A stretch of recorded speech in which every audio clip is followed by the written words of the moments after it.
Hello, everyone. Today we'll be having the second talk in our series of talk, and I think the first one by Dr. Devaditya Bhattacharya was on blended learning, and today we'll be talking about NEP 2020 and the implication it has from a gender perspective. And today we have with us Dr. Shivani Nag. She's a faculty of School of Education from Ambedkar University, and at the end of the discussion we'll be having a Q&A. You can have your questions either on Facebook or here in the chat box. Okay, over to you, Dr. Naga. Thank you so much. It's nice to know that you've already had one session with Deva. And I'm sure in that session, though the session focused on blended learning, but a lot of, elements around uh, NEP also would have figured, to some extent in that, right? So I'm assuming that, the talk would have also at some level been about, because blended learning is one of the salient features that also finds mention in the national education policy. So just before I move ahead, I just wanted to get a sense of which language would you prefer the talk to be in. I'm fine with Hindi, English, or even a mix of both. I think it would be preferable to have it in English because we have a lot of South Indians as well. So. Sure, absolutely. Huh. So just wanted to get a sense of, what language will be comfortable for most. Great. So, talking about the national education policy from a lens of gender. So one, I want to begin by reiterating that it's time that uh, we learn to see gender, the way it is on a spectrum and not confined to the binary of male and female. So when we look at the gender question, right, it's not just we need to look at, of course, realizing the way patriarchy works, and the kind of impact that has on women's education, of course, has to be extremely important. But since national education policy 2020 also has, it mentions that it intends to be inclusive towards the trans people, and so across genders. So it's also important that we then try to critically look at those aspects also. uh, so one thing, when we think of uh, the ideas on NEP and gender, a key concern that comes to my mind is, that a lot of what NEP proposes in terms of its ideas on how, what all schemes for gender should be there, you find that a lot of it is not really that new. You know बहुत सारे इस तरीके के चीज़ें already था. There were a lot of schemes that have existed uh, when it comes to working with or encouraging women to be present in our school spaces, right? So things like cycle ho या कुछ funds हो जो which are made available to women. So some of these are strategies which have been used, right? So it's not like for the first time that one is using them. So a lot of those measures are also measures uh, that have been around uh, in various governments.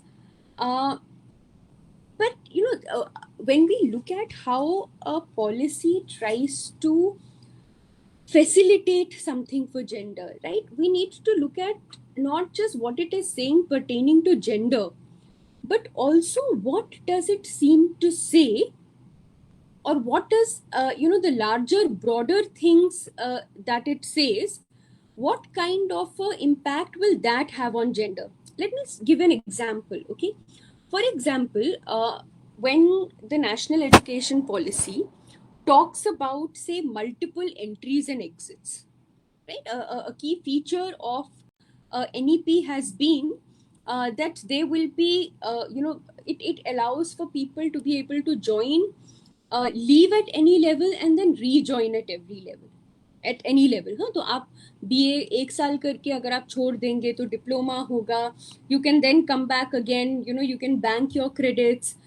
If you complete these many years, it will be a graduate degree, a bachelor's degree. If you complete these many years, it will be a master's degree. But you can also leave in between and then come back again. So now these broader ideas which are there in NEP, whatever it may say about inclusion of gender, of class, of caste, and so on,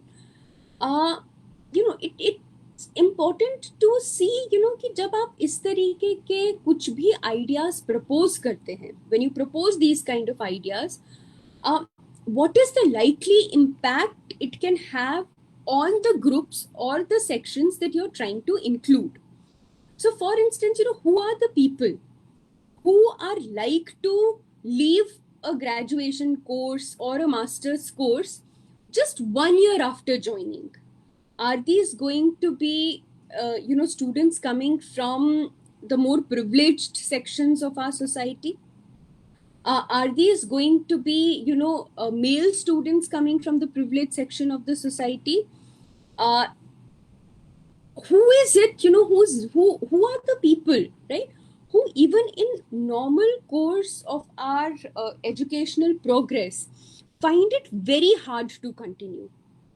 Who are the people who are more likely to drop out, in normal course of events?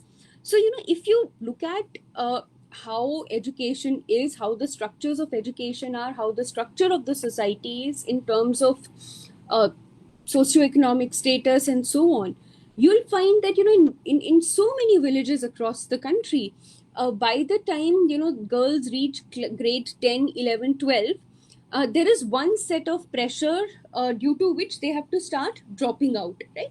क्योंकि शादी fix हो जाती है, or the family wants their assistance at home. The male members are going out to earn or to get educated, so there is somebody who's needed to be at home and support, right? So there is a pressure that starts, applying, that gets put on women very early in their journey of education. As they come to graduation, right, in a lot of families they'll start, identifying a match for marriage. Again, there will be a lot of responsibilities, even if, the proposed match family agrees for the woman to continue with her education. A lot of times we find that, it's still difficult. It's not just about being permitted to continue education.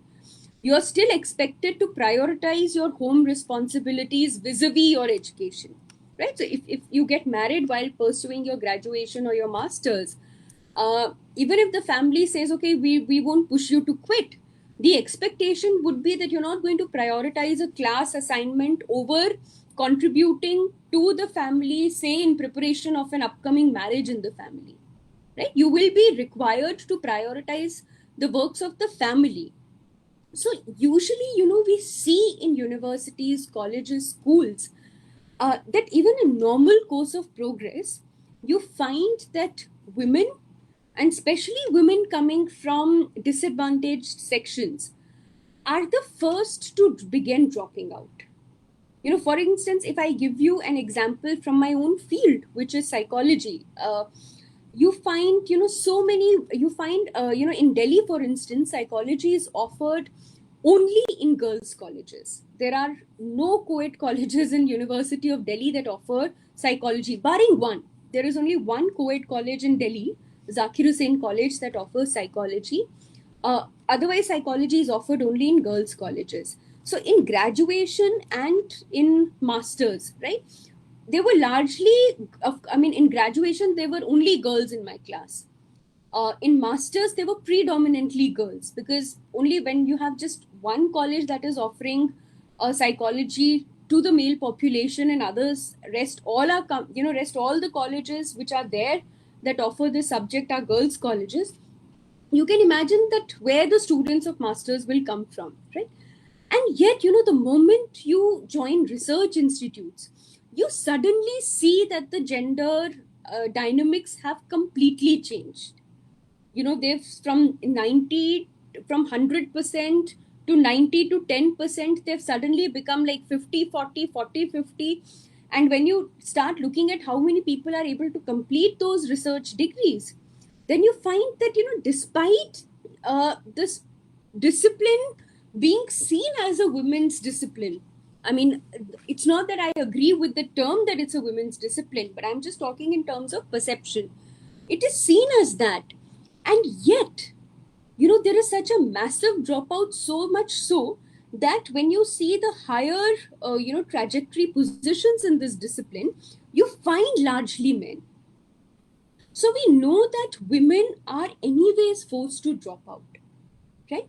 Now, when we realize that there is an unequal pressure on women to drop out, I'm not denying that, men may also face pressure to drop out because they need to earn, and, or immediate income is needed, and so on and so forth. But if you compare, of course, the pressure is far more on women, right? Now, if as an educational policy maker, I am confronting this problem, right? Should my approach be to create, अभी exit push out के form पे होती थी, तो अगर अब आप BA में, if you were to leave in BA, you would actually go out without gaining a degree, right? So is my approach is that I should try to create conditions whereby you don't feel pushed, to drop out, right? Or will I create a system where your dropout will become legitimate, right? So I'm now not saying that girls should not be encouraged to drop out after the first year of college. I am now saying that, they can drop out, but चलो diploma का degree दे देंगे उनको, graduate मतलब bachelors का नहीं, BA honours का नहीं, BA पास का नहीं, उनको डिप्लोमा का डिग्री दे देंगे. And look, if we really understand life circumstances, once people start working and get caught up in various responsibilities of life, how easy do they think it is to come back? As if this woman who's got married will not then be expected to have children soon, or she may not want to have children, or when she has children she will have enough support that then she can balance her academics and being there for her household. So how are we sure, usually also when people leave academics to work for a few years, we realize that it's not easy to come back. Work, professional life requires a certain kind of discipline and an approach. Academic life requires a certain kind of discipline and approach. So unless you're coming from a very privileged section where it's okay, to take a year off, see around the world, and then come back, and you always have support available. So even if, once you start working, if you take a year off, you will not have to worry about, your job not being returned to you, right? You don't, I mean, it's been 7 years since I've been working in a university. And I'm still not eligible for a study leave. So if I take a study leave, I have to risk that, I might not be taken back, right? So what I'm trying to say is that, irrespective of what some of the measures may be around ki encourage karne ke liye hum fees maaf kar denge, or will, create a fund in women's name, or, we will create some other facilitative structure. If in the terms of a larger vision you cannot foresee this, right, then there is a huge problem. And so the whole multiple exit system is not something that you will find written in the gender section, right? But when you try to see how it plays out, you can imagine who are the people who will go out with lesser degree, with lesser in terms of content of knowledge, who will go out with the lower degrees, right? And it's more, when you compare men with women, of course it's more likely to be women. And given that it's so difficult for the trans people to even survive school, given the nature of violence and ridicule and so much that they have to face. Uh, Again, one really doesn't know how, it will become facilitative for anybody who's pushed out, right? So it's rather sad that rather than trying to find ways to facilitate that people can continue, or at least if they leave, it is out of मेरे को मन नहीं लग रहा है, right? If I leave, it's because I don't think I quite like this course, I want to try some other course. That kind of leaving is okay, but if people are leaving because of family circumstances, economic circumstances, because they belong to a particular gender, then that definitely is problematic, right? So this whole idea of multiple entries and exits does have larger implications for women. Another thing, blended learning and the more shift towards online, which we now see happening, again has gendered implications. In fact, so I teach in Department of Education, which again, 90% of my students are women. And when we talk about how online has impacted their engagement with education, a lot of them, they of course, most students across genders that I've interacted with really miss offline space, right? Because now the interaction has become between the teacher and the student, with very little possibilities to interact amongst one another, to interact with one another. How do you develop friendships when your classmates are just boxes on your screen? That apart, men, for them, coming to school was not the only valid reason, right, for being out of the house. लड़के बाहर रह ही सकते हैं, वो दोस्तों के साथ घूम फिर सकते हैं, they can make travel plans, and for various reasons, our society doesn't really look down on men being outside. But for women, they are required to have very quote unquote legitimate reasons to be out, right? If we see how many homes are like, if a guy says I'm going out and the parents say kahan ja rahe ho, bas ja raha hu, aa jaunga raat tak, it's quite possible that if you're a 20-21-year-old male, they may not cross question you more, right? But there are women in this audience. I just want to get a sense of okay, there are both men and women. I can see people across genders in this audience. So if you were to tell your parent that around say 12 in the day that I'm going out, and they ask you where you're going out, and you say बस ऐसे ही मतलब निकल रहा हूँ, रात तक आ जाऊंगा, जरूरत डरने की जरूरत नहीं है, right? I'm going out, I just for something I'm going out, and I'll come back before night. How many of you feel that your parents, if you could just unmute it, so probably put your responses in chat box, how many of you feel that that will not be a sufficient reason for your parents to allow you to go out? And for how many of you will it be a sufficient reason, the parents will not question more?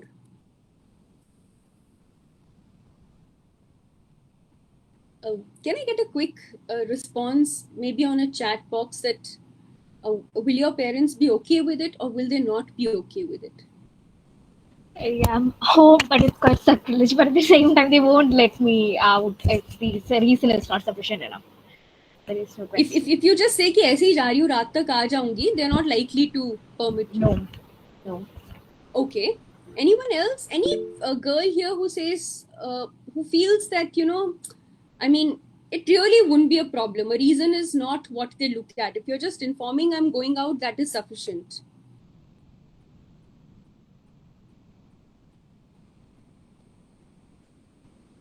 Won't be sufficient. Okay, so some of the men are also sharing that it won't be. Just want to get a sense from, is it okay if I just randomly call out some names just to see? I can see Mayuk is there. Rajesh, Ranbir, Okay, Shivanshu is sharing that my sister has always had more restrictions on going out of home compared to me. Okay. Is there any girl, a female student here who can say that it is a sufficient reason? Astha is saying it won't be a sufficient reason. That won't be sufficient. And what about the male students here?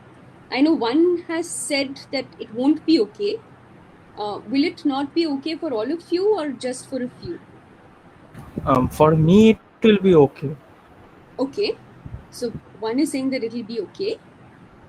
Yeah, so for me also together is okay, but I can tell you that I have three cousins. Mm-hmm. So yeah, so the general consensus that is that Mm-hmm. they need protection. So protection of some parenting Mm-hmm. kind of thing to go out at night, Right. and yeah, so yeah, that's Right.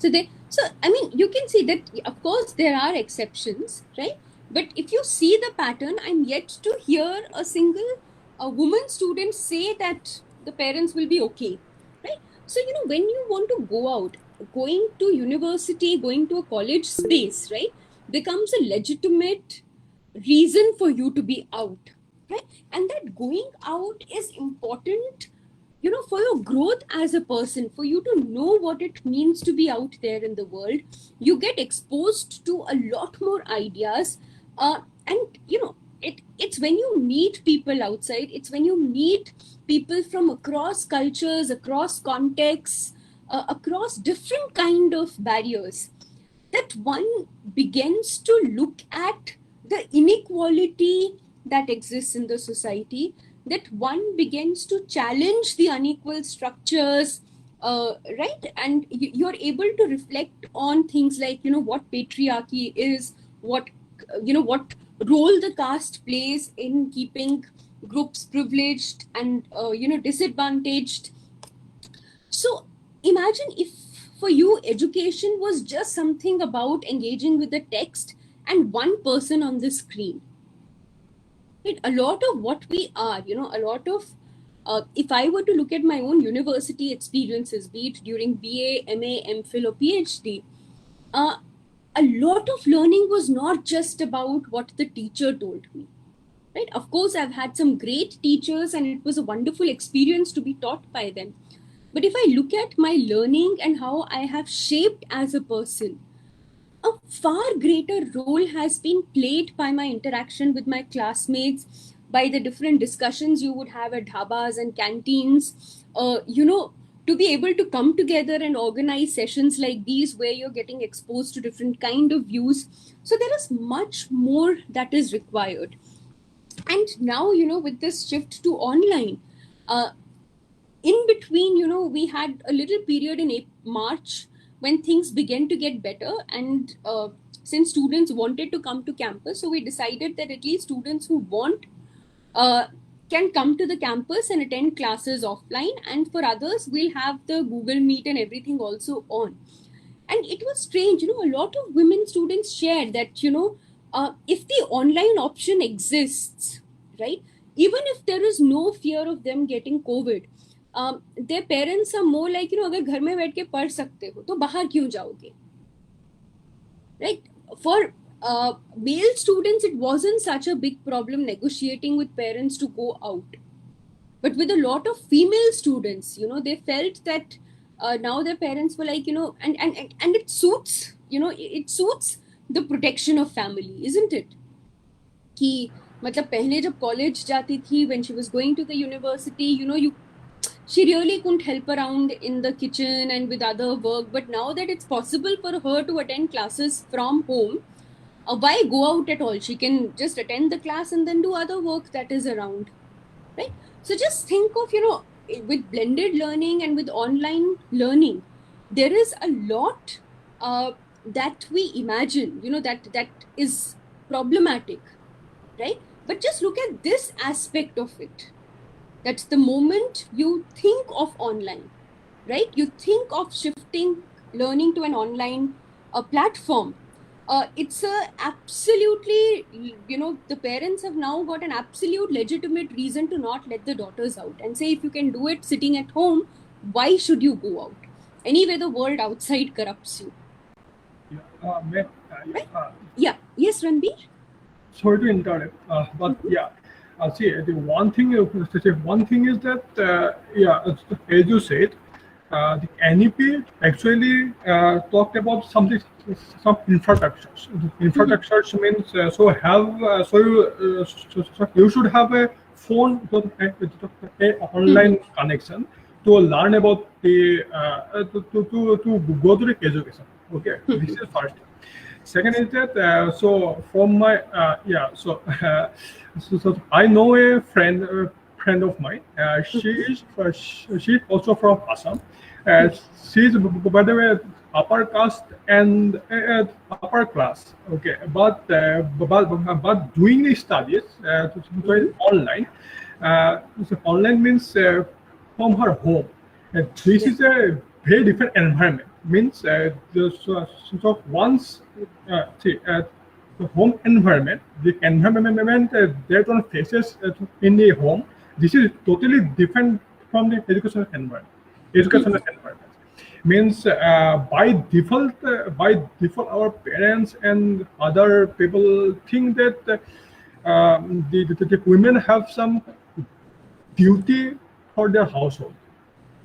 And so one thing is that the NEP especially focused for the privileged kind of privileged one in the present Indian context. This is one, and second is that the privileged people also from their this is also discriminatory from the gender perspective. That is my own experience. Right. Yeah. Right. So one can see that, so in both so that's what I'm saying, when we're looking at the gendered, how the impact of this policy will be across genders, right? It is not sufficient to look at what the policy says about inclusion of gender. It will say, of course, we will try to facilitate, we will encourage more women to join colleges and schools. We will encourage, the policy very clearly says that, we will try to accommodate the school infrastructure to make sure that even the trans people are included in school. So that is one part of it, in which what this policy is saying is not something radically new, right? A lot of schemes have been around for years now, with similar aims to encourage women to join school. But what we really need to critically look at is that what the policy is saying without the mention of gender, how will that impact the participation across genders in education? So the first point that I made was around the multiple exits, right? So like, we know who are the people who drop out, who have more pressure to drop out. And far from redressing it, from confronting that, these dropouts are not optional outs. These are not, these are not the choices one makes to opt out because one is not liking the subject. There is a gender angle, there is a class angle, there is a caste angle in who is forced out earlier in our education systems. And here we have a policy that says, far from confronting it, far from saying that, it's not okay for somebody to be forced to drop out after the first year, we will say, अच्छा ठीक है, first year के बाद निकल जाओ, हम रोकेंगे नहीं, हम तुमको एक डिप्लोमा दे देंगे, राइट? सेकेंड ईयर के बाद अगर तुम फोर्स्ड हो जाओ निकलने के लिए, हम तुम्हारा रहना फैसिलिटेट नहीं करेंगे, तुमको बीए डिग्री दे देंगे. And if that is how it is, imagine, now I know a lot of women students who's one of the, very core strategy of negotiating with parents at home, especially negotiations around marriages, कि please मेरा degree तो खत्म होने दीजिए, मैंने 2 साल लगा दिए हैं, I just have 1 year more, let me finish this at least, right? Now with this policy, parents can easily say, no, it's okay, na, take a BA degree, drop out, after some year come back and take your honors, ये मेहनत waste थोड़ा ही जाएगा, right? We've given one more tool for this negotiation to become weaker on part of women. Because earlier when, some of my students in masters, a lot of them, they have tremendous pressure from their homes to get married. And they try to negotiate, just 3 semesters are done, just wait for one more semester. And now they can say, you can exit and enter anytime. And the fact is, when I joined in MPhil in my university, we had about 15 students with somewhat 50-50% division between the number of male and female students. Or it was like 8 or 7 or something of that sort. If you look at how many were able to complete their PhD on time, which is without requiring to deregister and coming back again, it's a telling thing that at least in my center, in my batch, and this is a pattern I've seen across batches, that men were more likely to finish their PhD degrees without requiring to deregister, whereas most women deregistered, had children, or when their children were a certain age, or different kind of home responsibilities, and then came back. And that was done at a huge opportunity cost also for them. I mean, in my batch, I think I was the only female student who completed PhD without getting deregistered. Or there may have been one more, but I'm not sure. All women deregistered, right? So there is definitely the system of multiple exits and entries has a gender implication. We're not living in a utopian society. We are not living in an equal society where the choice to stay or leave is just an individual choice that is shaped by no other socio-economic pressures. And like I said, for blended learning, blended learning is probably what the patriarchs of the society need. Now you have everything coming at home. Why would you go out at all? I recently saw a video of a young activist from Chandigarh, who was saying that I come from a university where they don't allow us cell phones. For the longest time, they didn't allow cell phones. My family feels that cell phones, are responsible for spoiling young women. Now they are saying, get a cell phone. Now, after this university having convinced my family that, cell phones, they shouldn't be giving cell phones to their young daughters, how do I convince my family to give me cell phone precisely for academic purpose? So imagine how much surveillance, it's not just that the surveillance of what is happening in a transaction is happening from the end of the side of the school or the admin of the school or the government. There is an equal level of surveillance that is happening at home. The nature of education changes. We are talking about access here, but I teach courses in education which come from a certain critical pedagogy perspective. We talk about issues like gender, caste, class, and various other factors that come in the way of access to education, that come in the way of participation to education. And ever since the learning has been shifted online, right, I do feel that women who would share so much during offline spaces, many of them have suddenly turned silent.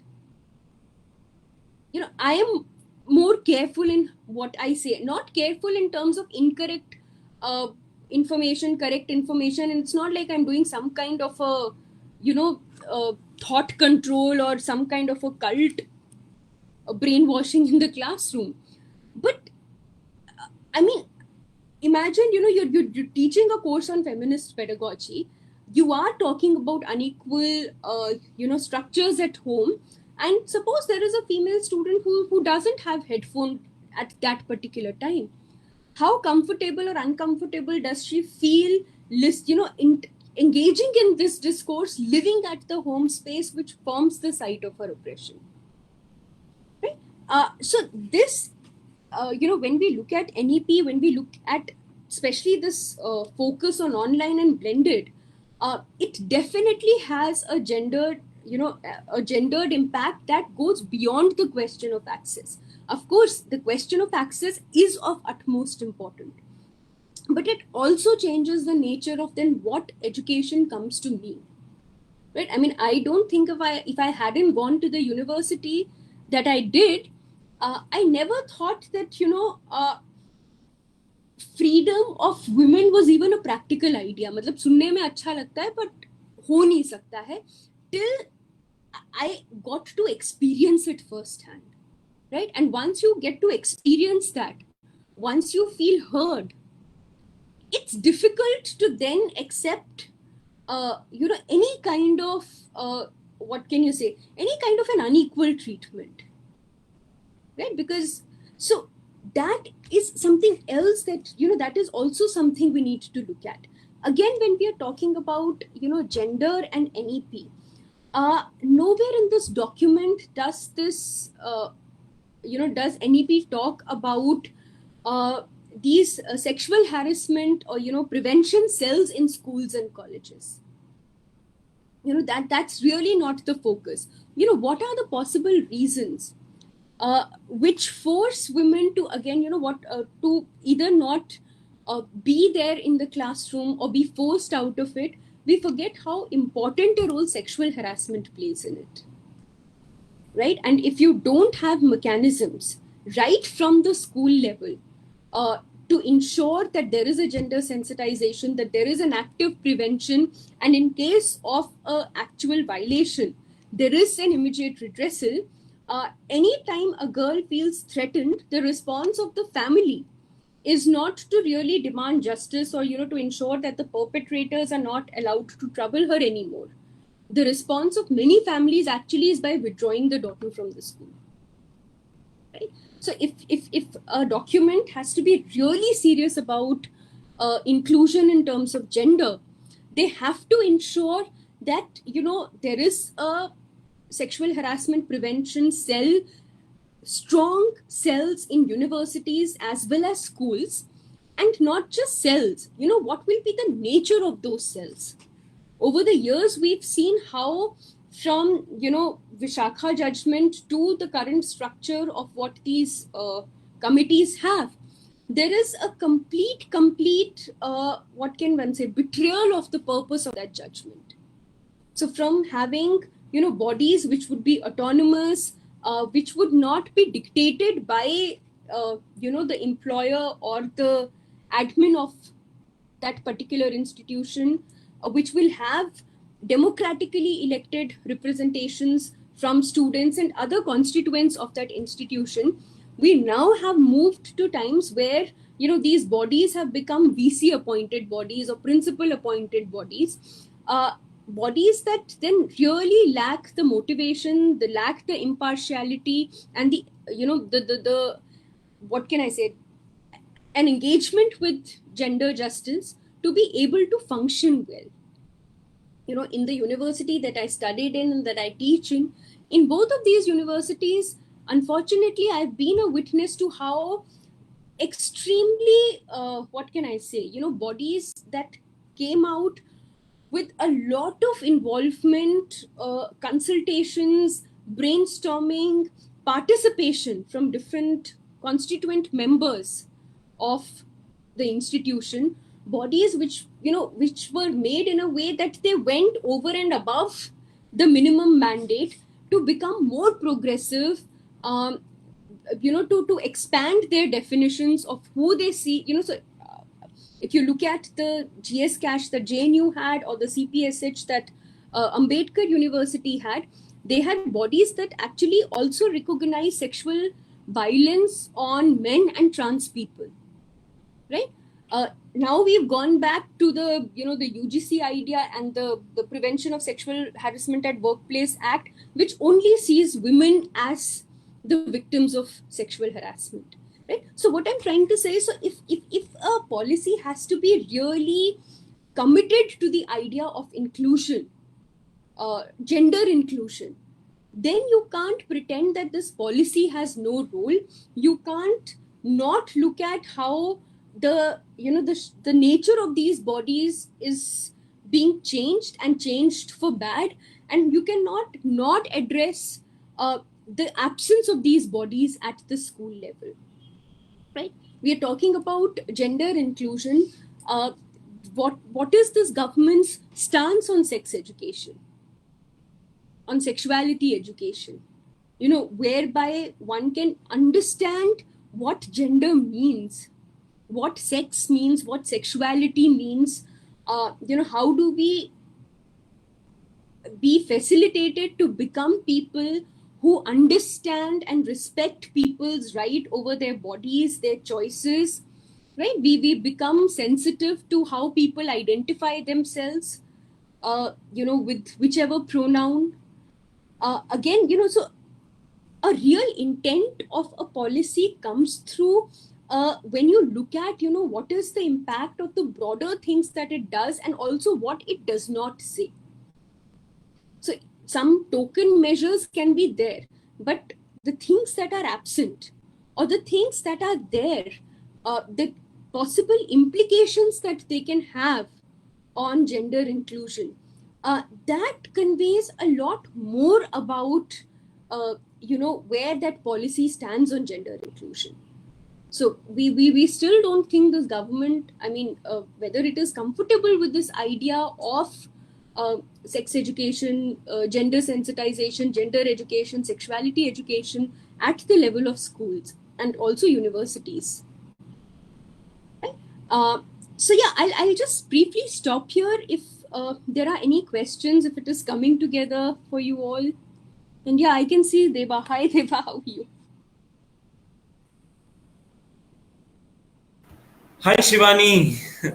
That is just so educative. Thank you so much for this. I'm taking my own notes. No, glad to have you here, Deba. So, are there any doubts, any concerns, or anything that you would want to ask at this point of time? Oh, well, there are, just by way of pointers, right? So I think the fact that on the one hand, this policy document makes such a huge deal out of multidisciplinary education. Right. And then on the other, it doesn't spare a word about the Centers for Women's Studies, which are being forcefully shut down and defunded. Right, so by the same government since 2017, right? So that itself gives out a sense about how this policy document is arranged against the question of gender justice. That's one. And then the abolition of the MPhil program. The MPhil program, absolutely. Yeah.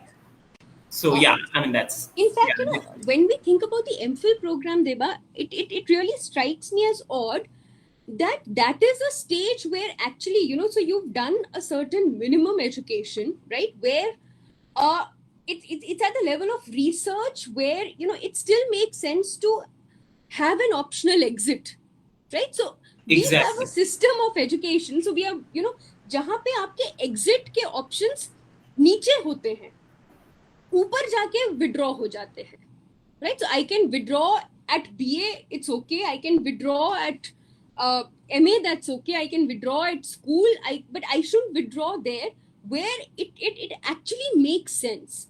And again, these have gendered implications again. Imagine for women who've enrolled in research programs and for whatever reason, and I do understand, when I'm saying for whatever reasons, I don't mean to legitimize these reasons for which women are forced out of education. But we can't pretend that they don't exist. And in the event that they don't exist, right, will a woman who's engaging with research and does it for 2 years, and then there are certain situations for which they can't, or they feel they first want to test out, whether research is something that excites them, how does it help to deny that opportunity? And to say that, your 3 years of work will be amounting to nothing if at that point of time you decide that, you want to take a break from research.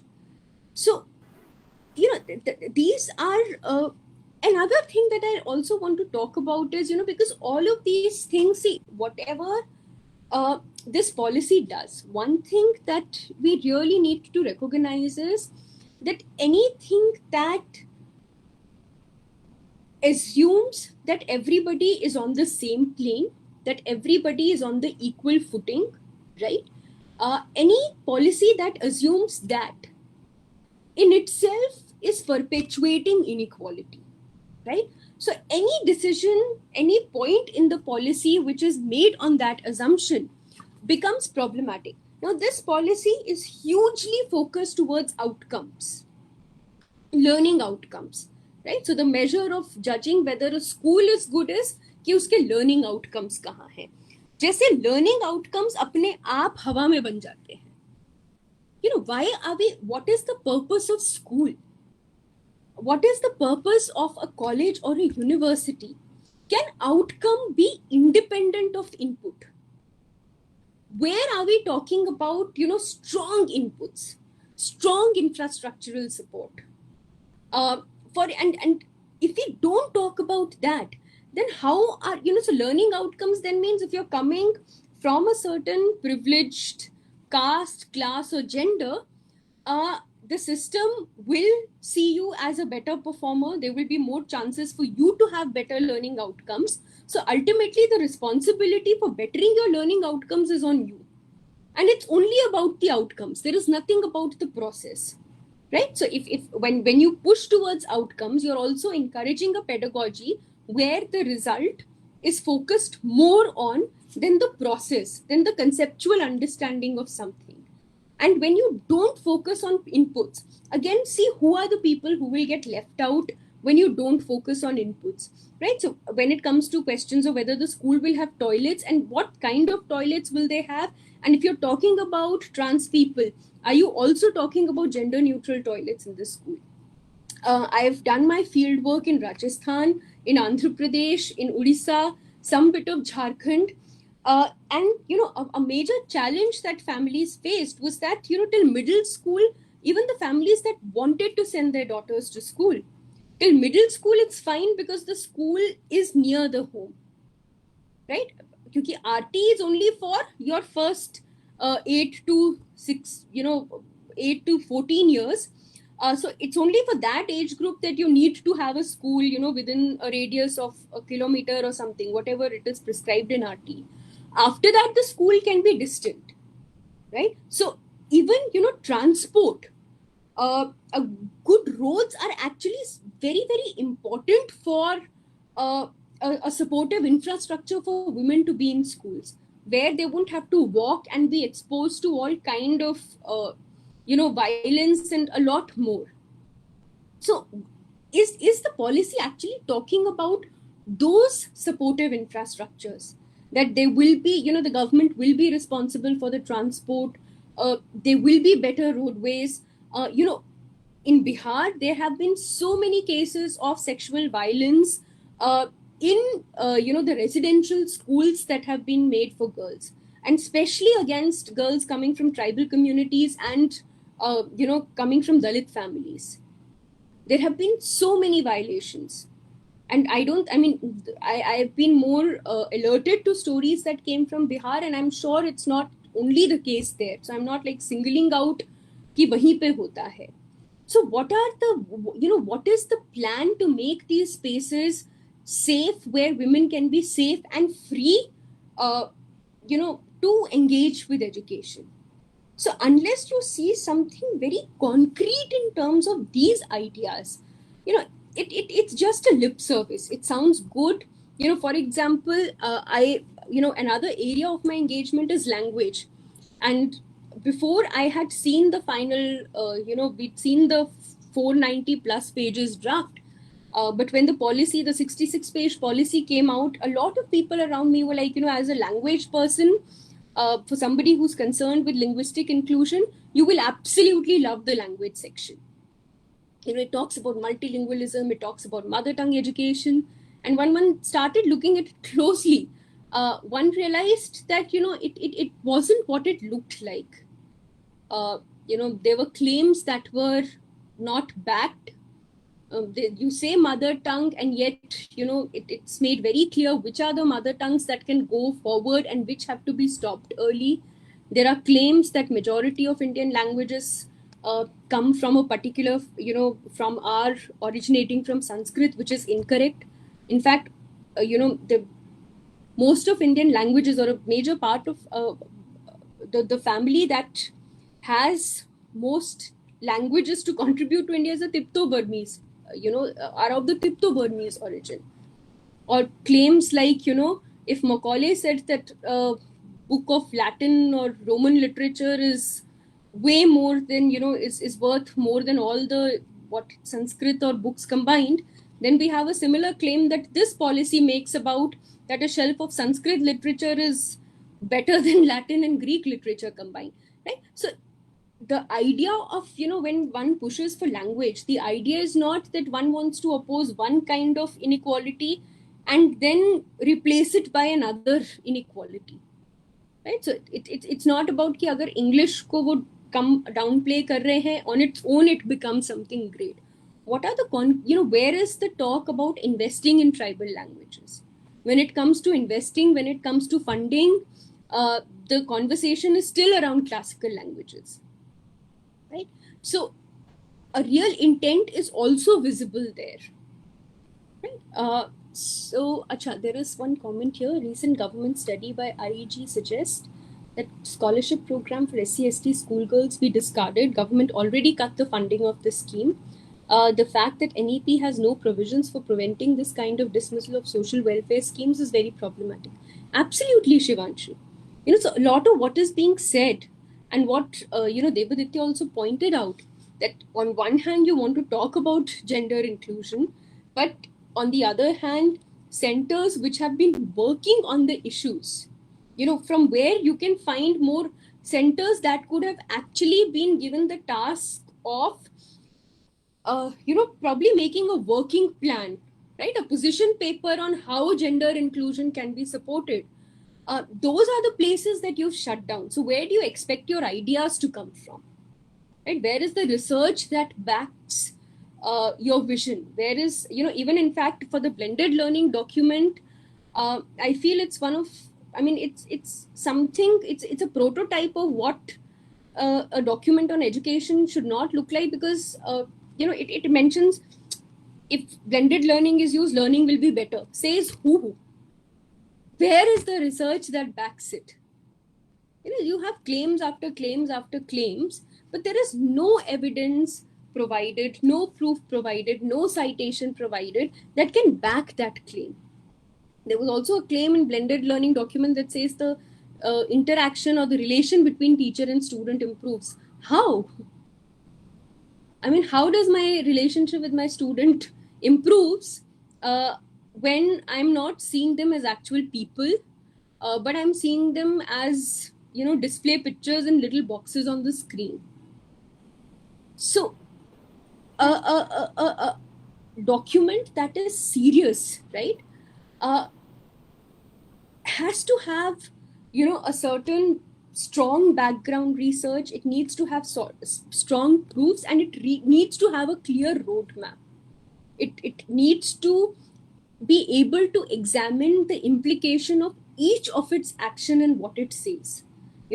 Any document that pushes for privatization of education, right? Any document that is okay with the existing hierarchies across private and public, both at school and higher university level, can never be a document that, stands for any form of equality, whether caste, class, or gender. A lot of research, in fact, on school choices of parents have shown that, when families have limited resources and they have a choice, they cannot send all their children to private schools, which they think are better in quality. Tremendous researches show that the pattern then is that the girl goes to the government school and the boys go to the private school.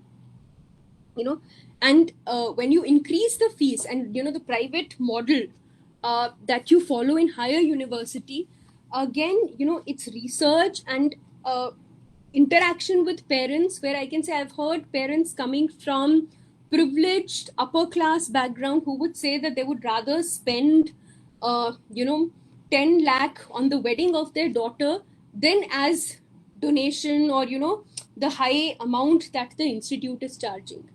In fact, the exact phrase that was once shared with me by a person was, अगर मैं 10 लाख इसके medical के पढ़ाई के लिए क्यों दूं, अगर 10 लाख में मैं इसकी शादी एक डॉक्टर से करवा सकता हूं.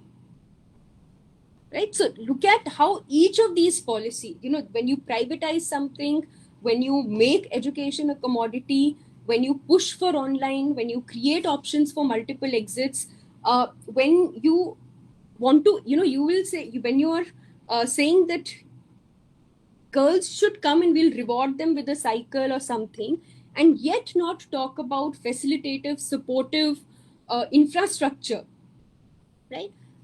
then it's not really a document that holds good or true to its promise of gender inclusion.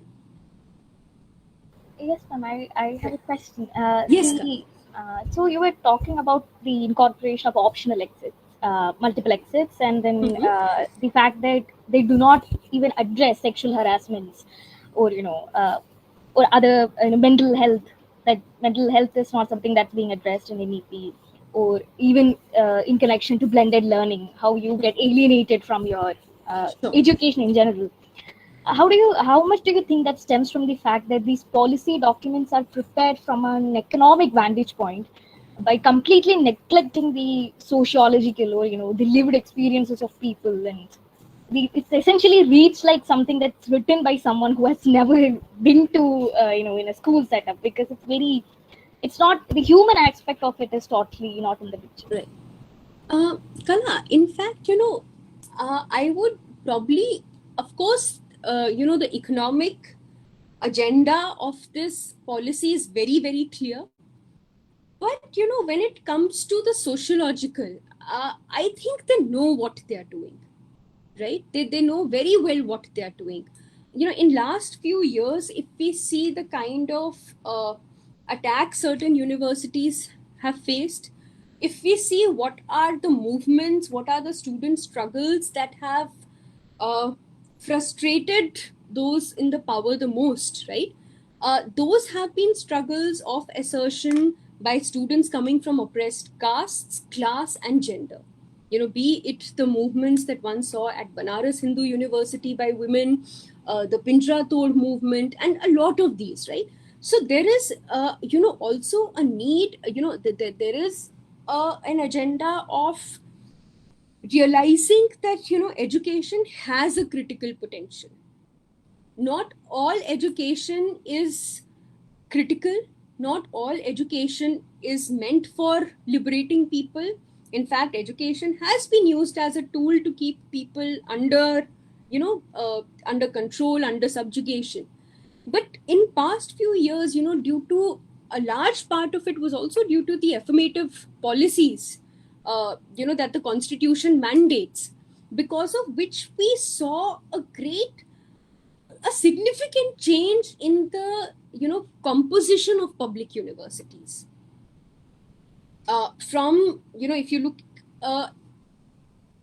just immediately after independence, and you look at who were the kind of people who got access to higher universities, and you see post 90s, if you see the composition of universities, where were the students coming from, you will see it was far more heterogeneous. And though I'm not saying that it was like the complete ideal inclusion, but it was way more than what it had been previously. Was it the amount that it should be? No. But was it going in a forward direction? I do think it was, right? And when that happens, your research questions begin to get changed. Certain assumptions that one takes to be right, certain common sense that is assumed to be correct, begins to get challenged, right? Because so far, your knowledge, your theories, everything was being pushed from a certain vantage point, from a certain position, a cultural, social, economic position, right? This was continuously attacked, this was continuously challenged in last 2 decades, and for very fair reasons, for very needed reasons. Right? So now, a way to then push back becomes make again, your institutions in a way that again blocks access to people who will challenge, who will critique, or even if you want to provide them access in a way they can't mobilize, they can't interact with one another. If I don't see the world outside, I can stay in my cocoon and actually believe that whatever I think is the truth. Had I not been to the kind of institutions that I went, had I not made the friends that I did, right, I would have lived in my own cocoon, feeling that the world for everybody is the way the world is for me. So if there is something that is disadvantaging me, it's bad enough. And of course, there was no way that I could even see my privileges, right? My privileges were my merit. So imagine now, when all of these spaces get closed, right? Or they become inaccessible because of the fee structures and the way they are being imagined. Then again, it's going to be a certain kind of, so it's of course it is economic. It is about making profit out of education, but it is also something more. There is the structures of economy, the capitalist structures of economy benefit a lot by patriarchy. They benefit a lot by the existing inequalities, the class and the caste inequalities. They benefit by some people not being able to make, the kind of free choices that some people are. Right? So it's somebody who perhaps understands their sociology really well, I would say, or who knows what they are doing. It's not somebody who's never seen school, but who perhaps has a very different idea of what the school should do than what you and I have. I hope, Kala, that in some way responds to your question. Yes, ma'am. I mean, the institutionalizing these inequalities has been Absolutely. going on for a long time. In fact, that's the word. These are institutionalized inequalities, which are aimed to be that. It's not unintentional. It's not naive. Just to play the devil's advocate here, so that this does not become an echo chamber. What if a person says that especially concerning the multiple exits? What if a person says that it does not accelerate the attrition of women, rather it gives them an option to have a diploma? I mean, if the attrition is certain, you would rather have a diploma than have nothing else. Right. But that is, as a woman, that is where my question is, that why, then how is it inclusion if we are just finding a better way to package the attrition, right? Then let's not say we are doing inclusion at all. Then we are okay with women leaving out early, right? And like I said, when I'm critiquing this multiple exit from gender or from any other perspective, I don't, I'm not against somebody opting out of choice, right? Or somebody saying that, not everybody has to have a degree, in the sense that, I mean, if somebody has a certain other acumen or certain other passion in life, I mean, that if it's an informed choice, which is not a choice that is being forced out of you, that's a different thing. But when you look at, the situation of women, the fact is, once they leave, it is difficult for them to come back. It's not a matter of ठीक है, मैंने 3 courses यहाँ से लिए, फिर मैं थोड़े दिन काम करके देखती हूँ, then I will come back and I will do some more courses.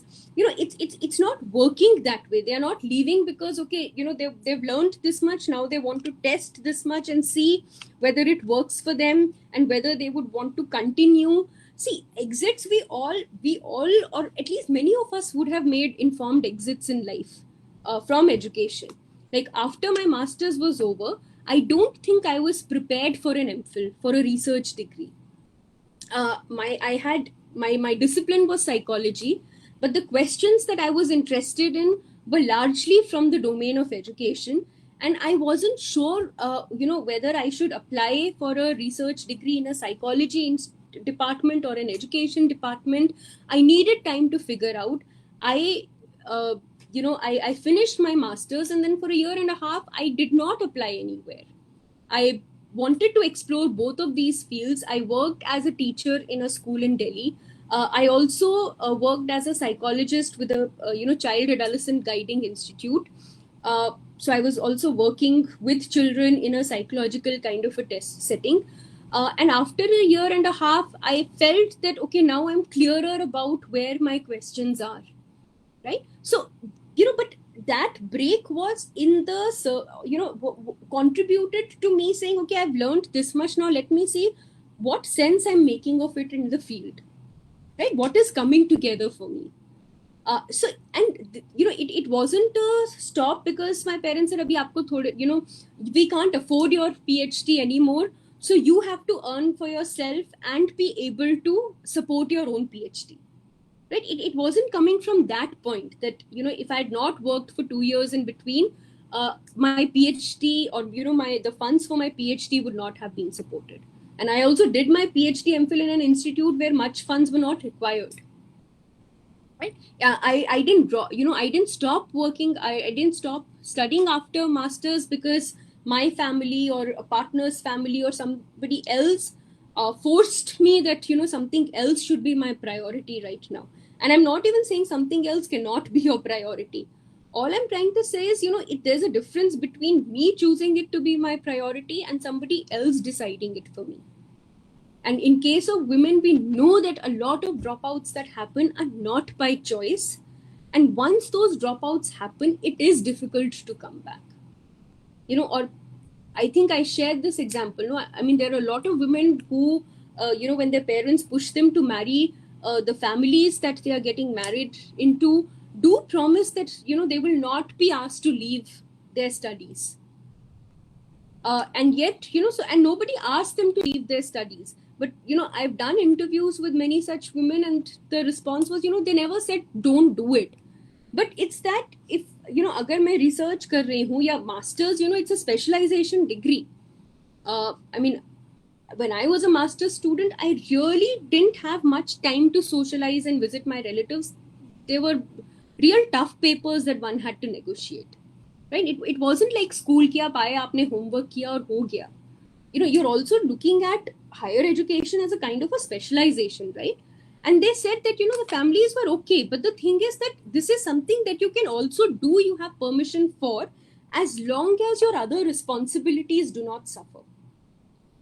So if, your assignment cannot be prioritized over playing a good host to guests in the house. Your exams cannot be prioritized relative to a function at home. So at the end of it, nobody said don't study. They just felt they couldn't cope anymore. And it was becoming an either or choice. They were always, every time they spent hours studying, they were made to feel as if, they're choosing their studies or their reading over their partner, their family, their child, or so on and so forth. Right? So it's not an easy negotiation. And instead of facilitating it, we are only giving more power to the, the opposite end of the negotiation. If I've been able to, yeah, Dev. Shivani, if I could just add to what you said in response to Kala's question, right? So I think, it's of course the kind of questions that are constantly coming our way, right? So, and I think you've fantastically answered it already. Just to add to it, right? So now, what is the NEP saying that now you have to fund 1 year of education in order to get a certificate degree, right? So in order to get a certificate. 2 years of education to get a diploma. Now we already have programs which are, let's say, 6-month certificate courses or 1 year diploma courses, right? So we already have diplomas being given out to students after 1 year of their education. And these are independent programs that are run in several colleges and institutes of the country. Now the NEP is trying to increase the length of the certificate and the diploma courses, basically forcing students to pay up more and then giving them lesser value for more money. Right, so that's one thing. The other thing is, now what does one do with a 2-year diploma in hand, right? So in, let's say, a subject like chemistry, right? So one that gets a diploma in chemistry within a multidisciplinary format of cafeteria kind of format education, right? So where you have also done a little bit of business management and a little bit of philosophy and a little bit of emotional and cultural values, right? So a mind, body, heart kind of courses, right? So now with this kind of a basket of courses and a chemistry diploma, what job do you land? Right, so what is it that you have spent 2 years funding your college education? You end up with a diploma in chemistry, having done 20 other subjects at the same time. What is your job prospect? Right, at the end of it, you will at best be employed as a lab assistant in a school and forced to double up as nursing staff within the school health center, or you will be forced to work double shifts and triple shifts. So there's going to be more informalization of labor that it's going to create. So that's again other, theoretical possibilities. Absolutely, Deva. And here I'm so glad you made that point, Deva, because it's not, again, I know of students, and we all know people who would want to do a certain vocational 1-year diploma because that is what they want to do, right? But to say that because I wanted to do psychology, I wanted to do sociology, it is one thing for me to enroll myself for a 6-month course, knowing that 6-month course will give me the skill or whatever it is that I need. Right? My mother has done her diploma in a polytechnic on dress designing. It was some 8-9 months course, and that was what she needed. It is very different from saying that you've just started getting exposure to theories. Like when I pursued psychology, we were told that even a master's in psychology is not a sufficient degree and grounding in psychology for you to be a clinical psychologist. The way you need to understand the discipline to be able to be an effective psychologist, engaging with diverse theoretical entry points to counseling or therapy. It takes a lot of time. It's something that you need a very thorough engagement with the theory, and then you need an equally thorough engagement and mentorship in practice. So I really don't know what, say, a 1-year course in introductory psychology, even if it was all psychology, 1-year course is just going to give you some few ideas which may not even be see, usually if you look at the first year syllabus, it's something where you just get an entry into a course and you're studying the old schools and the typologies and so on, which by the time you come to masters, the end of masters, you would have started critiquing and dismantling कि इनका कोई use नहीं है. Right? As a graduate, as a first year student in psychology, I was studying about behaviorism, functionalism, structuralism. Years down in the discipline, I learned them only to discard them later, to critique them later and say इनका कोई मतलब नहीं है, or they're outdated, they can't be used. So there is also this also comes from what I find a deeply anti-intellect agenda, where you really don't know what it means to engage with a discipline, and this very flawed idea of multidisciplinarity. Where is the sense of a discipline in this multidisciplinarity? It's in cafeteria, it's like you see certain things and then you opt for this, goes with this. There is still complementarity into what you offer. Here, so it's more like a cafeteria that only allows you to sniff something and make choices, or purchase not food. You see, you purchase, and all you get is a sniff, not even a bite. Where that will take you, I'm really not sure. What 1 year of all psychology, I'm not sure how it will help. I'm giving example from that discipline because I know what's in that first year course. But to even lessen it and combine it with 10 others, like what Devaditya is saying, I'm really not sure what it will. You learn all the things that if you had continued, you would have learned to discard later, or realized, that they only form the background of how things rose as a reaction to them and as a response to them, and which then made more sense, right? So first years of anything will anyways not, they are good, it's like forming a foundation. पर अगर आप जमीन में foundation ले करो और उसके ऊपर कोई ढांचा ही ना बनाओ तो क्या फायदा? कोई आप एक स्ट्रक्चर बनाओ, उसको पेंट ना करो, मैं फिर भी समझ सकती हूँ कि कोई बारिश में उसमें छाया ढूंढ सकता है. ठीक है, आपने दरवाजे खिड़की नहीं लगाए, एक स्ट्रक्चर बन गया, वो सुंदर नहीं बना, वो फिर भी कोई अपना उसमें रेडी लगा सकता है, काम कर सकता है. दिस इज लाइक आपने नींव रख दी और उसके बाद धरती पे कुछ नहीं किया.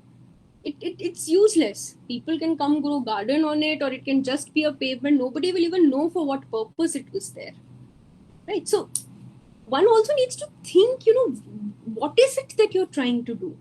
Diploma courses can always be there. Somebody, if there are skills for which you actually don't need 3-year courses, right? उनके लिए vocational institutes है, polytechnics है, तो उनमें आप you want to increase more specialities in those courses, do it by all means. That we only had computer and dress designing, and now these are greater specializations in food designing and whatnot. You add to that, and so there is also a course or a disciplined time fit, right?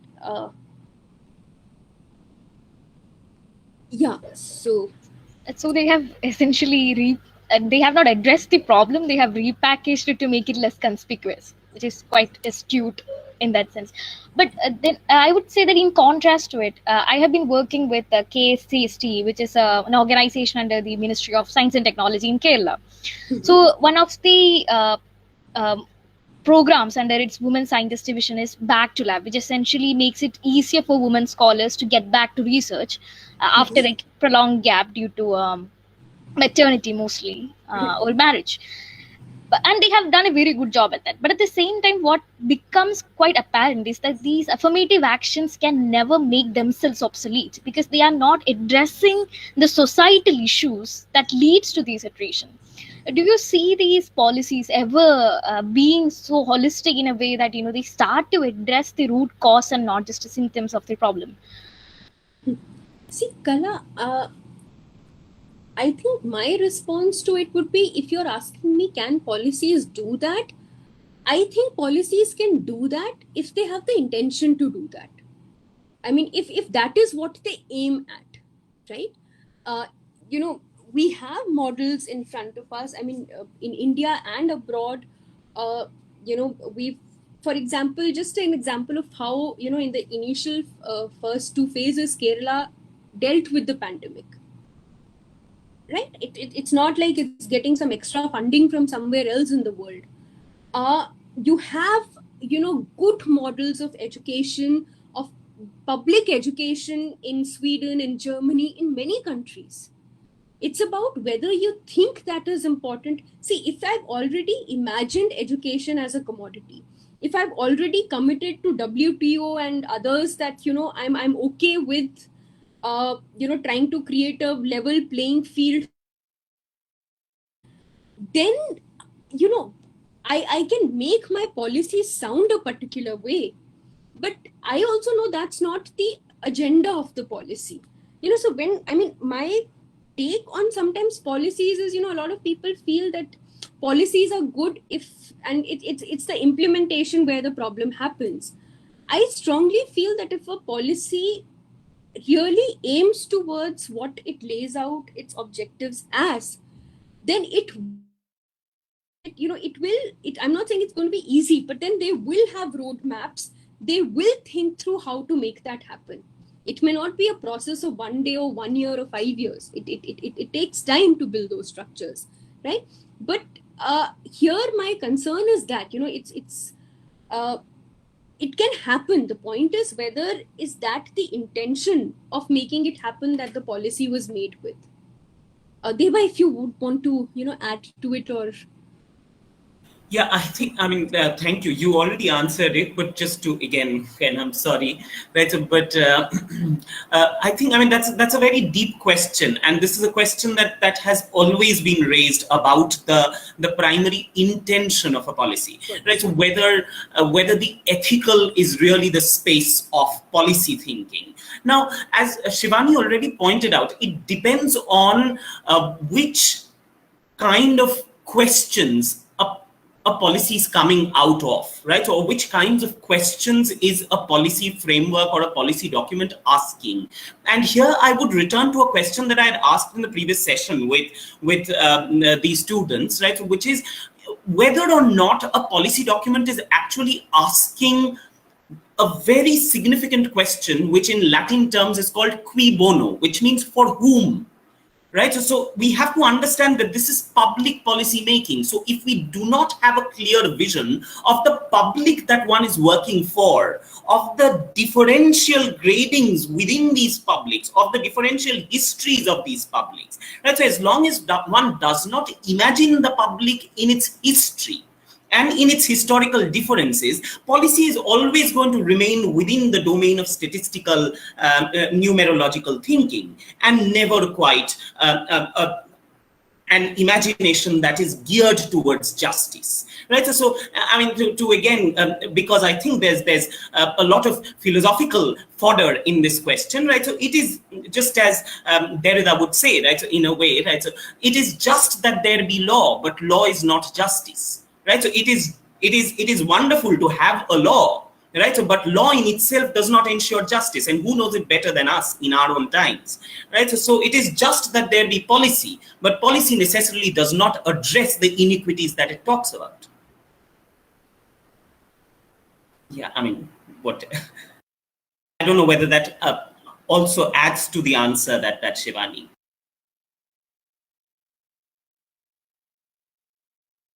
Ma'am, you're muted. So. Yeah. No, I mean, it comes together. I agree with what you're saying, and these are questions which are questions, where you have to have certain points of, asking who is planning this for whom, right?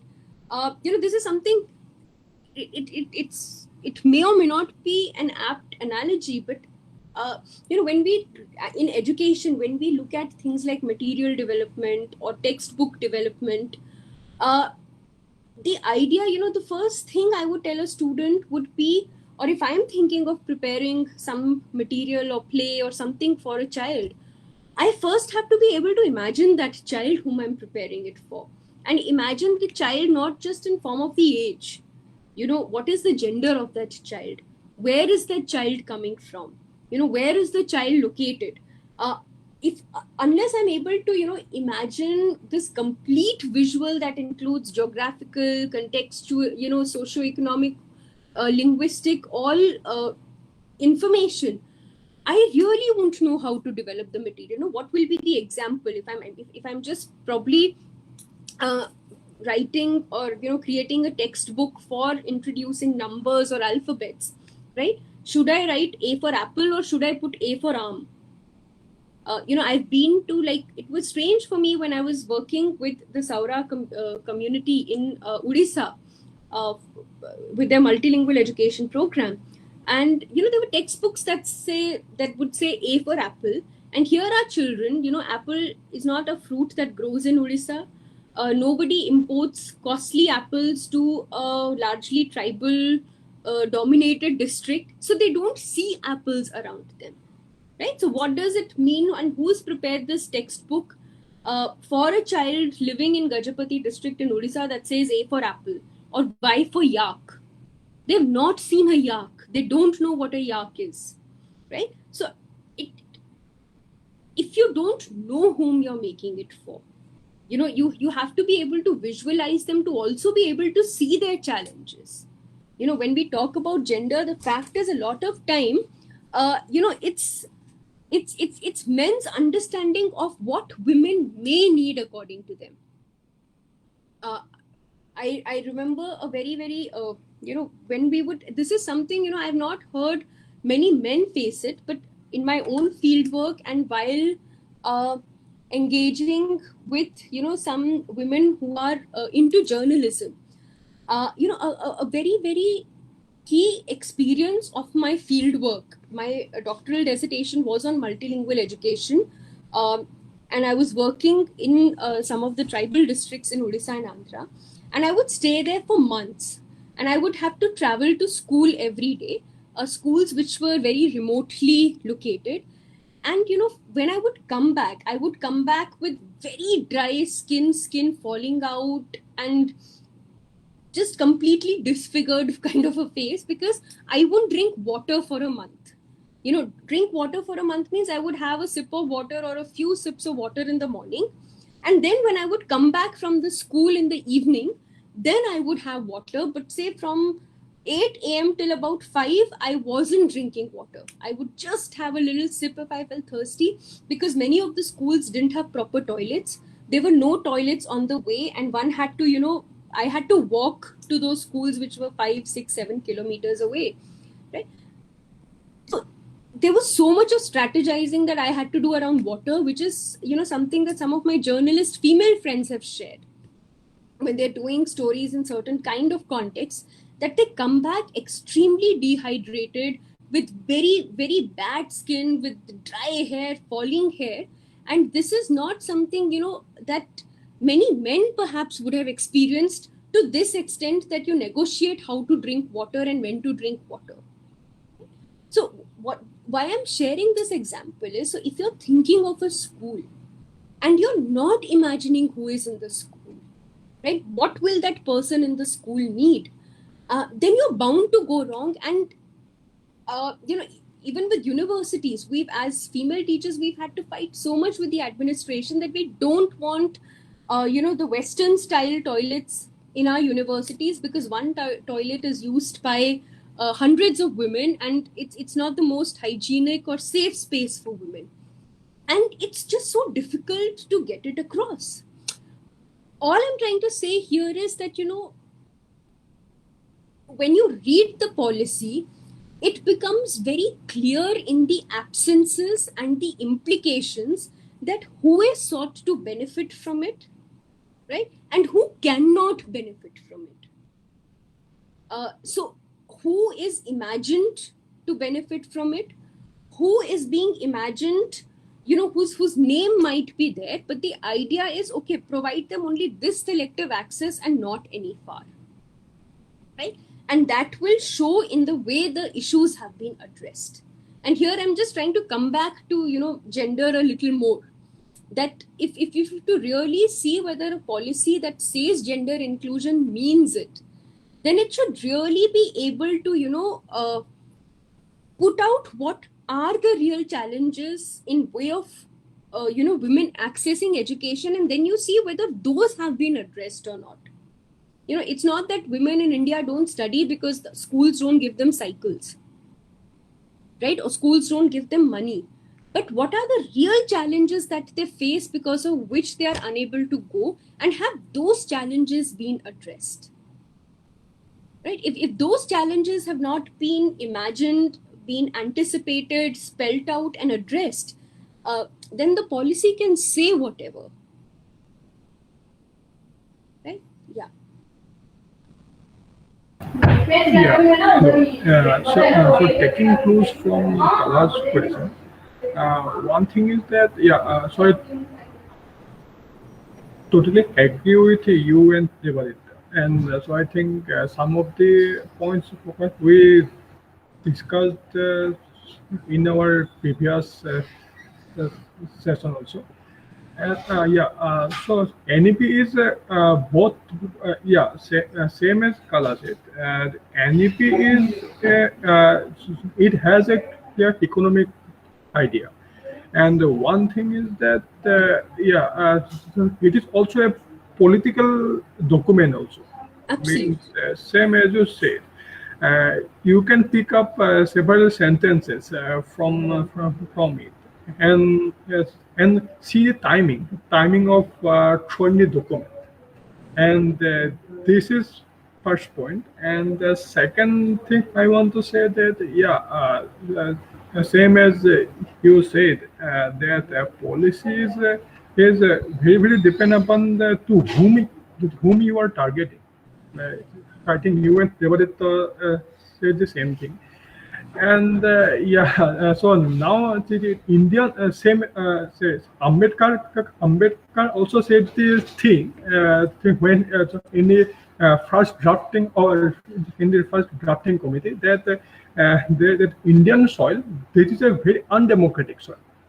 And so one can create very, very good document, good policies, but to implement that policy, this is actually the hardship is there actually to implement the policy, because policy makers should incorporate the struggles, the understanding of people, and so I think this is very late in the vision policies.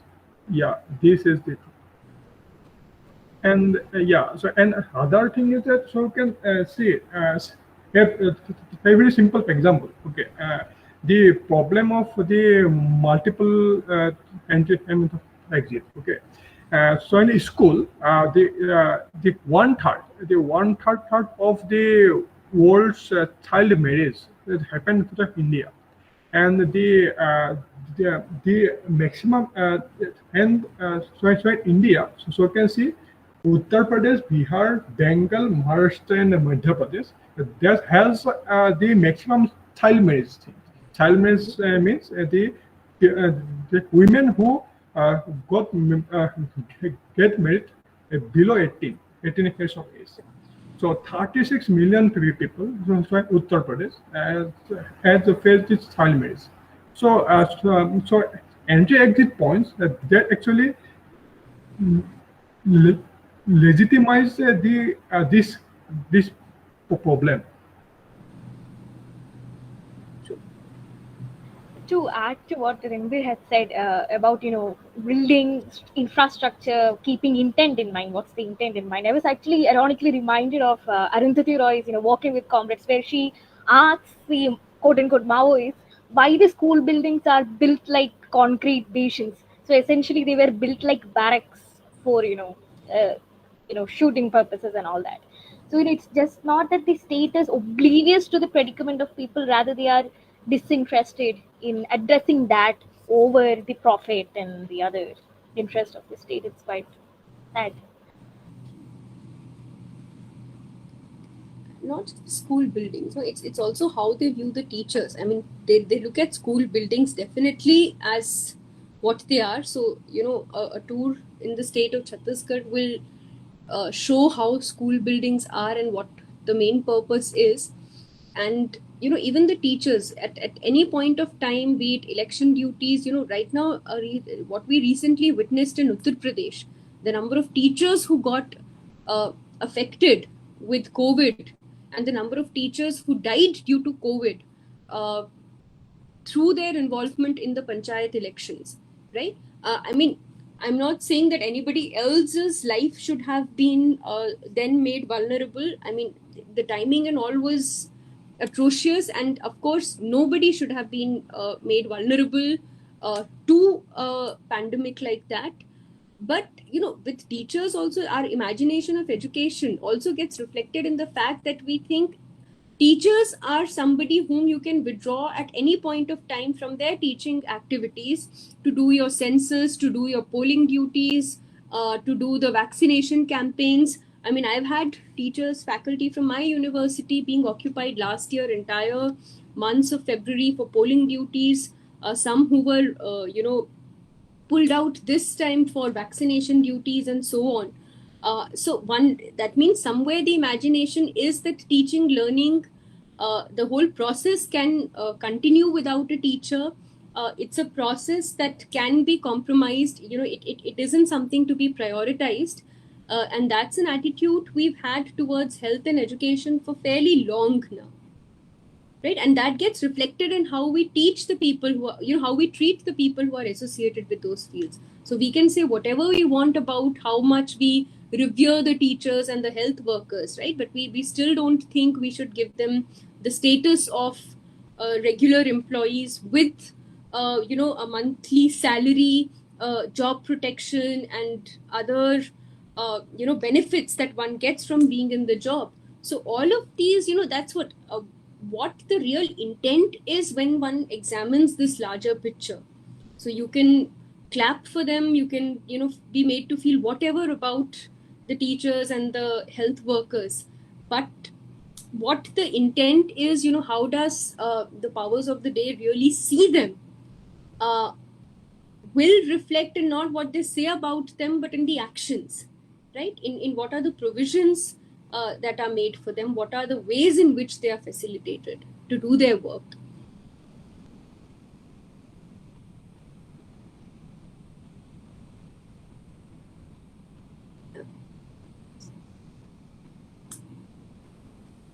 Mayuk, Ranbir, if there are any other questions, or would you want to now come in?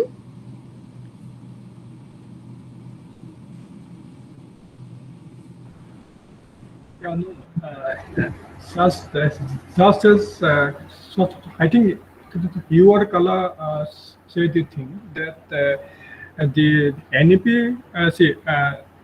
the basic essence of the NEP, this existed earlier.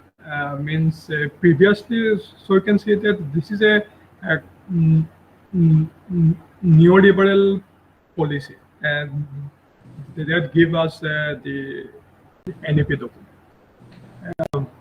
But now but now actually they have something cultural task. Cultural task means means saying such things that to so this policy create a improve Bharat or something else. So I forgot the sentence. But I think this is a cultural task. So that's why. So I told that this is a political document, and so I don't know so how did it affect the uh, tribal areas. I'm from Northeast India, so Northeast is a predominantly tribal area. So I don't know now how much the adverse effect it will impact there. Yeah, And any policy document is a political document. yeah. I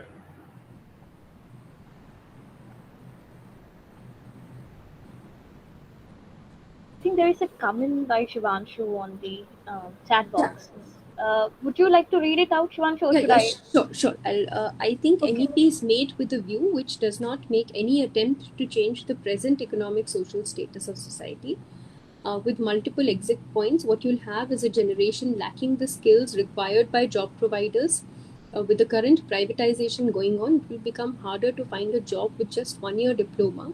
Hence, this will continue the current economic gap among the people. Absolutely, Shivanshu. You've captured it well, articulated it so well. And I mean, I completely agree with what you've shared. Like I said, there is a certain thing about a particular course, right? Courses which can be of 6 months are already there in institutions where they should be for 6 months. But to try to short track something that requires more engagement to understand them, to be able to use them as tools, whether a professional skills or in whatever way, to make them 1 year, 2 year, 3 years, is going to pose tremendous problem in getting jobs in future. And there is also, again, there is one sees that there is a certain kind of agenda there as well. What you realize, what is the kind of workforce that you're going to need, right? uh, how much skilled you will need, how much unskilled you will need. So there is also a certain advantage for a particular group to make sure that the semi-skilled and the unskilled remain, right? And it in days to come, it may not just be about the physical labor. A lot of things with going digital, just people to keep records, and you will have requirements of workforce which can be exploited differently, and which perhaps they will benefit by keeping people underskilled in a certain sense. I mean, especially us who are in science academia in general, when it has become a pursuit for the privileged. So, in not rise in unemployment, rather manufacturing of the semi-skilled workforce is what's with the increased neoliberalization of the economy. That's what's going to happen with the safety network that the middle class used to enjoy disintegrating. True. That's going to be looming. And we see what is happening to labor laws, workplace laws, workplace unionizations anyway. So, absolutely correct. Yeah, we had a discussion on labor laws and the all the shenanigans with that as well. And all the safety networks are disintegrating day in and day out. Are there any other questions or any comments or feedbacks that you guys want to ask? Yeah. Yeah, I have a question. Yeah, so I'll go first. Yeah. So now we know that all the problems associated with NEP, like in regards of gender, class, caste, and other aspects. So what can we do about this? To as we know, when the farmer protests happen, they were able to push the implementation of the bills to much longer time. So apart from the protests, what can we do legally for maybe uh, rolling it back, or maybe forcing them to change it or improve it in some sense. Uh, Shivanshu, I wish I had the answer to that. I mean, what we see, like farm, the NEP also, was uh, presented in the parliament at a time, and there was no discussion on NEP that happened in the parliament, by the way. There was absolutely no discussion that happened on NEP 2020. And see, the only way is actually, to keep raising your voices and struggling. We've seen that in the current times, your struggles and the movements will not have immediate impact. It's not like, you're going to be out in streets for 2 days, have one big morcha, and it's going to clinch it. But the way out is, not to get exhausted, to not get tired, to continue to critique what needs to be critiqued, to continue to voice dissent where it is, where it needs to be voiced, uh, and know that be prepared that it's not going to be easy, it's not going to be quick. So what one needs to be prepared, I think, in current times for is that you're in for a long haul, and it can't be just it has to be, we need to talk to actually as many people as possible. Many, because it's, when you don't have a detailed debate in where it should be, then we also have to make sure that we are able to uh, translate or transform many other sites into the space where the debate and the discussion on this keep happening and people realize what this document is really about. And I don't know if there is, I really don't have a quick thing in mind that this government will take it back. I don't think it will. But yeah, that shouldn't stop us from saying what we feel and to resist it in the ways that we can, and be prepared for a long, tiring, journey ahead of resistance. Yeah. Yeah. So the gender issues in NEP. So that actually reminds me of one book. This book is by James Coetzee, The Waiting for the Barbarian. And so the reason I talked about the political thing about the policy, same as you said, every every policy is a political policy. So one can see the present political ideas. So in here also. So this is actually a kind of threatening for the diversity. So that's and yeah. Yeah. So same as you said, this is like so a l- long, strong house is needed actually from all the sectors. Yeah, this is one point.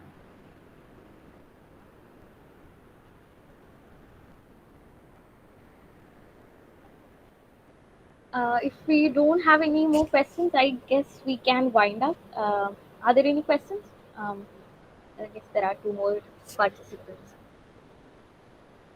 Okay, then. Hi. Yeah, I had a question. So it's not completely related, but recently there was this notification that said that there has been there's a parliamentary committee set up to reform uh, textbooks and remove unhistorical references in quotation marks, and they were inviting these unhistorical facts from the general public.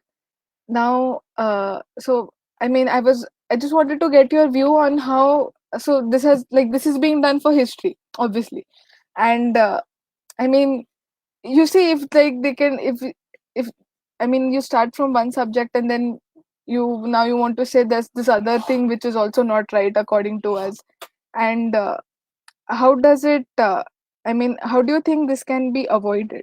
Um,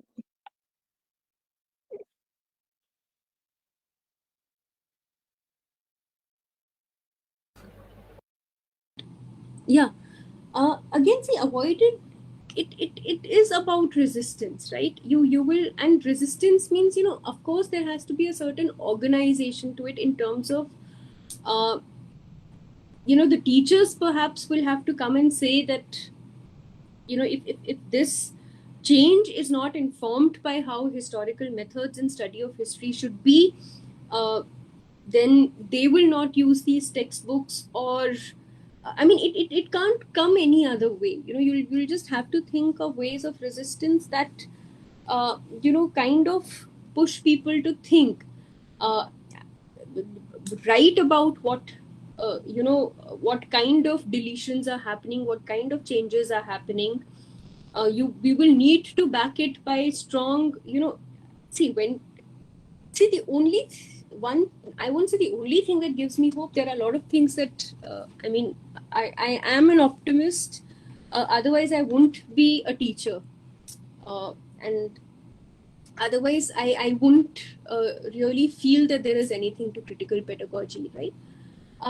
So one of the many things that give me hope is that when you're on the side of the truth, you're on the side of the facts, uh, that is where you have to get strength from, and be willing to make the efforts to make sure that the counter narrative, right, the narrative of the truth, doesn't become invisible.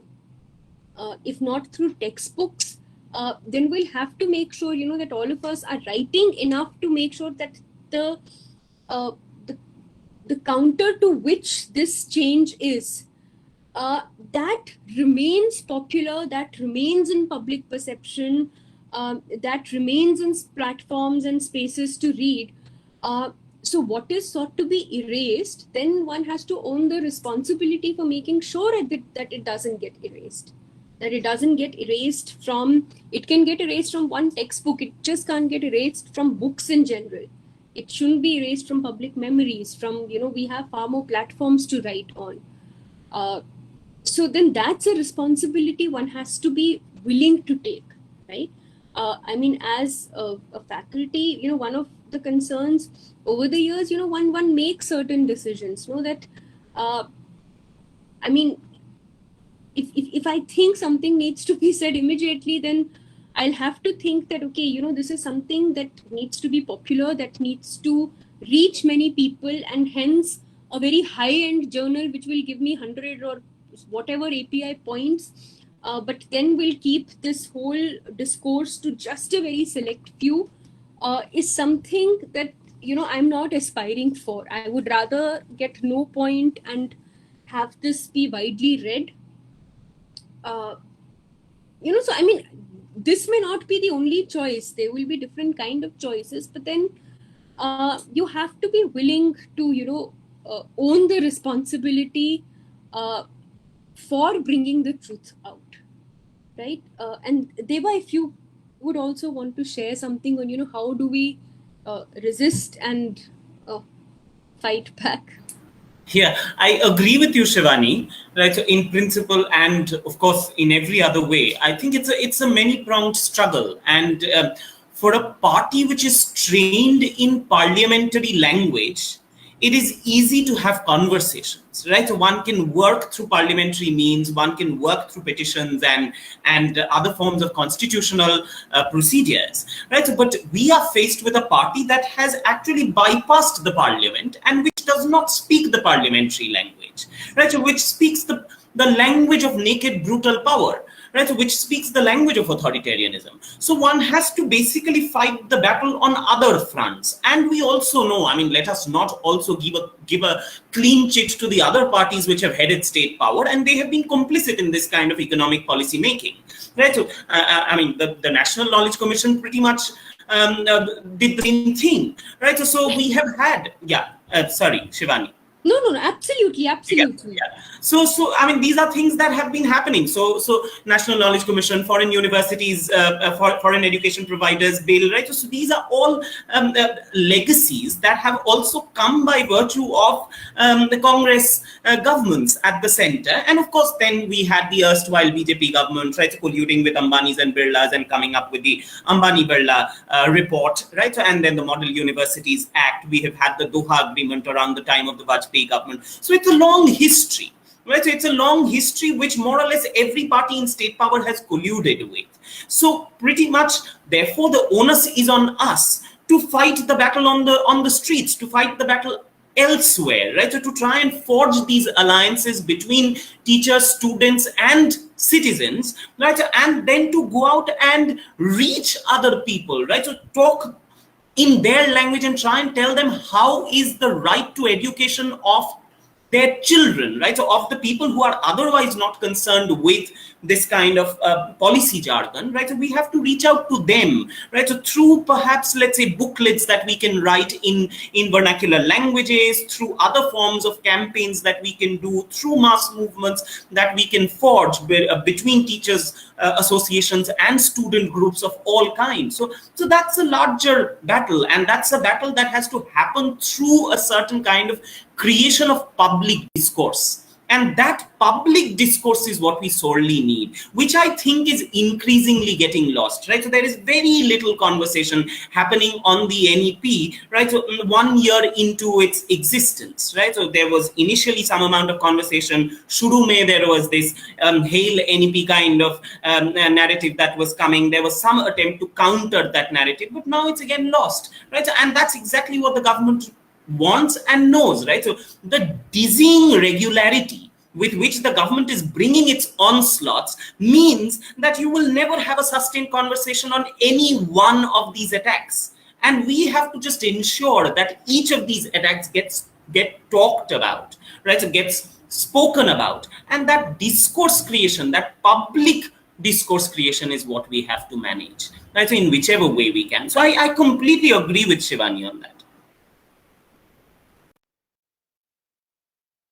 Right, Soumya. So I hope that answers your question. That, I mean, it's, the fact that today we are talking about it, we feel something, what together, listening to each other, interacting with each other, the kind of understanding we've come to, does it remain with us as an intellectual pursuit, or then do we feel responsible to take it ahead, to have more conversations, and not just personal conversations, from printing booklets to organizing more sessions, to reaching out, to making sure you have the mainstream media, unfortunately, is far busy peddling out one kind of narrative, but then to use the alternative media that you have, to make sure that the responsibility is like what Devaditya is saying, and it's a huge responsibility, and one recognizes it's a tiring responsibility, which is to make sure that the counter to it is not rendered voiceless. Or just once in a while, when the anniversary of something passing comes and we say, okay, 1 year of these protests or 1 year of that protest, it doesn't get reduced to that. I mean, one realizes what is at stake and just continues to be at it.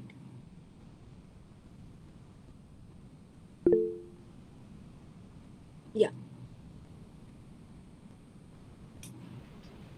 Okay, then I guess we can wrap up the session. It was really insightful and it was a very wonderful conversation. And to end in a hopeful note, it's very important that we organize and we talk about this and amplify the current counter narratives that exists. Okay, thank you everyone for joining. We are again Confluence. You can connect to us via Facebook or Instagram. Okay, thank you, Dr. Nag and Bhattacharya, Dr. Bhattacharya. Thank you so much all for joining us today. Thank you so much for organizing this, and it's been a very, very, enriching session, and I've really enjoyed the interaction today. So thank you all. Thanks for and thanks Shivani. Yeah, it was fantastic. Right? I'm so glad you joined today. And oh no, it was my gain altogether. Chalo, see you. Bye. Okay, see you. Yeah.